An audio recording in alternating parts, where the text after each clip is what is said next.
Welcome back to Data Center News Asia. This week I've adjusted my chair to be roughly the same height as James on the screen. Should be better. Good stuff, Rhys. How are you? I'm alright, You coming to us one of the more exotically located data centers in Singapore. It's a nice background you've got. It's obviously a beautiful day, so I just thought I would do this from outside today. Well, that's very, very hip of you, James. Very cool. Speaking of cool, we've got absolutely loads of stories to cover this week. People are not being very considerate of spacing these out for a good news show, but shall we dive? Oh, do the headlines. And We've it's got only two in Thursday. Japan. Oh yeah, it's only Thursday as well, so we are probably gonna. Please pick us up in the comments if we've missed any that drop overnight. But yeah, we've got two in Japan. We've got two in India. That's a company launch and a big new data center. We've got a story from JB, and I think the first time we've reported on a story from Cambodia. I maybe. No, I think we have before. I think we mentioned Capstars before. Ah, Anyway, well let's then. get into it. All right, we'll head to Japan first, and this is a biggie. I mean, I think people have been talking for a while since the KKR and GIP acquisition of CyrusOne. They went private last year for $15 billion cash, and the question has been when they'll come to Asia, and the answer appears to be imminently. With the announcement of a joint venture with KEPCO, not the Korean power company. This is the Kansai electric power company in Japan. Yes. As you mentioned, it was kind of always a question of if rather than when. So they've announced ambitious plans to develop 900 megawatts, invest 7 billion US. What was that, 10 billion yen or something like that? Anyway, 1 7 billion trillion yen, I US. think, which is a pretty cool number. Yeah, there was a lot of zeros, quite difficult to read. Um, so they're going to be setting up a data center platform starting off in Japan. Yeah, so the first project they listed was in Kansai, which, looking at the map there, that contains Kyoto and Osaka. So unless you've got more up to date intel, I would speculate that's going to be an Osaka data center as their first flag on the map. Can't give too much away, but yes, I think that's all I can say is yes to that. But it looks like an exciting partnership. Obviously, KEPCO, one of the largest utility providers in Japan, according to the press release. So they'll bring obviously their expertise to the table. CyrusOne obviously building out hyperscale facilities across the US and Europe. Um, looks like going to be big things happening here. Yeah, absolutely. I mean, like I say, we've been watching this one with bated breath for when it was going to launch. As you say, really strong joint venture partnership, and clearly no shortage of funding. So one to watch, in the words of James Murphy.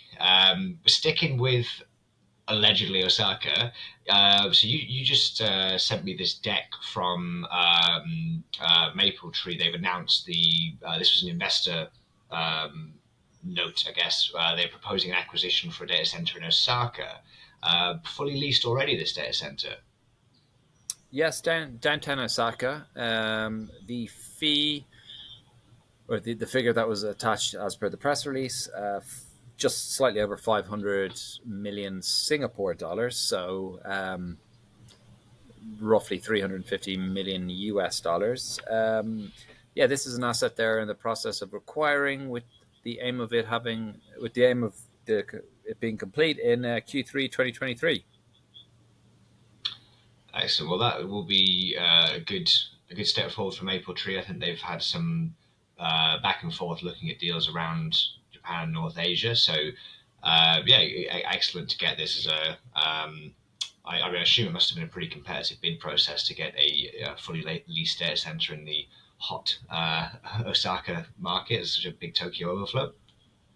Yeah, absolutely, 100% leased, which I think is interesting. It's haven't seen too many assets like that in Asia um, come onto the market and then obviously get transacted on. 10 megawatts plus, as per the press release. So yeah, congratulations to the Mapletree team. This has obviously been in the pipeline for quite a while. On the investor notes, you'll see DC Byte's involvement on it, which was obviously a nice project to get involved in. So congratulations to everyone at Mapletree for getting this big deal across the line. Nice. Well, congratulations to the DC Byte team as well. Nice little plug there. not not sure you guys were involved in this one. This is a bit of a smaller fund in India, but this is the Indian firm Aurum Equity Partners, and they are launching a new fund. So what I could gather from this was they have committed some capital themselves, and they are planning to raise $250 million by Q1 close 2024. Yeah, not a huge amount to add to that. I originally read it as edge data centers, but then I reread it after you pointed out to me and it was cutting edge. So yes, I don't think it's really edge bay there. They mentioned Hyderabad in the report, so I think that's going to be the first kind of deployment, if I'm not mistaken.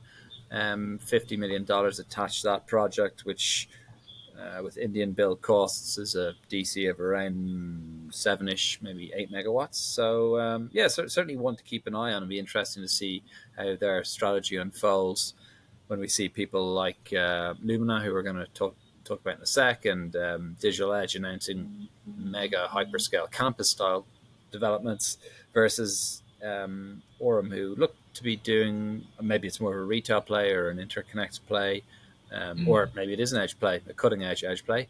Let's keep an eye on this one. Yeah, absolutely. And one last note on that one, they mentioned that it was going to be expanding their investments in the US, the Middle East, North Africa, and India. So big remit for a fund of that size, but let's see where it goes. Well, since you dropped the spoiler on the next one, let's dive into it, because this is again, another one that we've been waiting on since the launch. Blackstone and Anil went to the press end of last year that Lumina was a thing, and they had this huge pipeline and war chest to spend. And this is the groundbreaking ceremony, I believe, for their first 60 megawatt campus of their 600 megawatt pipeline. Yeah, so Navi Mumbai, obviously Blackstone are the partners behind Lumina. This is, as you mentioned, 60 megawatts across 2 phases. 2 phases, I believe it is. Yes. And so they've been in the press, I suppose. Yeah, like you mentioned, since the end of last year.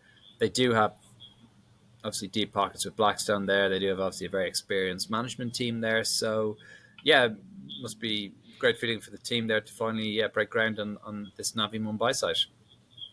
Absolutely, shovels in the ground, and let's see how they get on. This is a $300 million just in this campus alone, for some perspective on the scale. So big things there. And speaking of, this was a segue I was pleased with. Speaking of experienced management teams, Princeton Digital this is part of their Singapore Plus strategy, which we talked about on the show. About 6 weeks ago. Yeah, they've been getting their press mileage with this one, but no, this is the announcement for their JB campus. From what I could tell, they have acquired the land from JLG, which is the Johor company or the real estate arm of it, and it's in the oddly grammar-sized Step 2 park with differing capitals and lowercase. Which part of the Johor? You guys recently did a report on Johor. Do you know which part of the campus this is? It's Sednak Tech Park. Which is.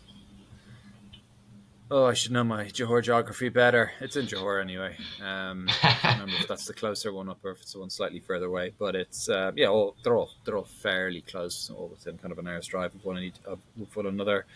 The announcement was for 150 megawatts in total. So again, I think this is a campus-style deployment. The first phase of this is JH1, which is going to be 60 megawatts, I believe, and I think this is going to be coming online Q2 2024. Yeah. I mean, they listed this as part of a $2 billion investment, which accounts for a sizable chunk of that pledge to Singapore Plus strategy from PDG. And the other, so I was trying to discern what this meant, but part of the press release was from the Malaysian government, and they were talking about the Malaysia digital strategy, which I think is this overarching government plan to get more things onto the cloud and more emphasis on digitization as a country.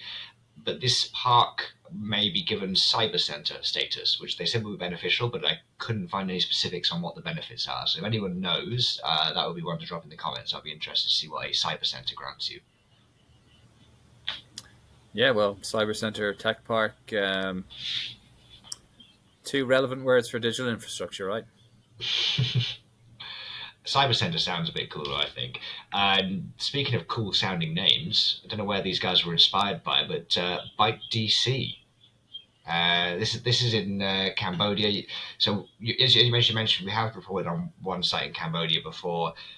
Small data center. This, I think, 3 megawatts. But again, from what I can see online, there's 5 data centers in total in Phnom Penh. So this is actually pretty big market share, and those are pretty small data centers anyway. So this is still a smaller number than some of the ones we've talked about so far today, but this is still a big news for Cambodia. Well, Rhys, you know more than anyone. It's all about context.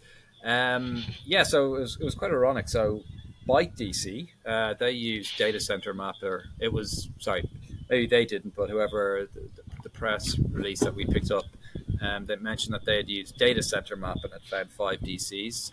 We recently mapped Cambodia on the client's request, and there's actually a lot more. It's not a huge market, obviously, but I think we have got 10 facilities mapped across the country of kind of any sort of significance.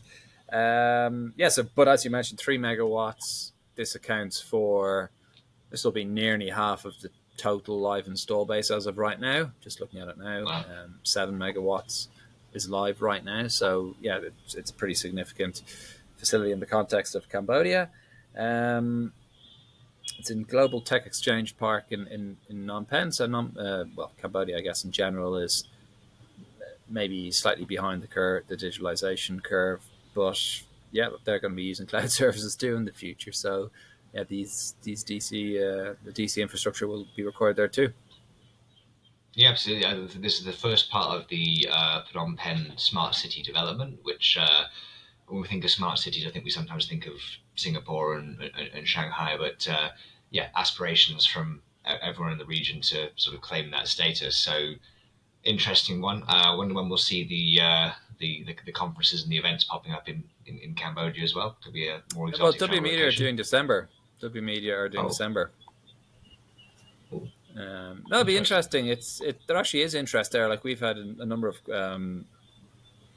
calls on Cambodia with kind of stakeholders there, and had a number of clients also ask us about Cambodia, all quite recently, and not all, but a lot of them are still in the early stages. But yeah, with very little there at the moment, so that obviously creates opportunities in itself. Yeah, absolutely. Well, congratulations to the team. I wasn't quite sure what launch means. They use the eponymous term launch. That doesn't mean everything from the start of a JV to buying land to going live. From the press release, it looked like it was going live. I don't know if you've got more information than that on DC Byte. Yeah, we now have. Yeah, I think it's now live. We have it now as live anyway.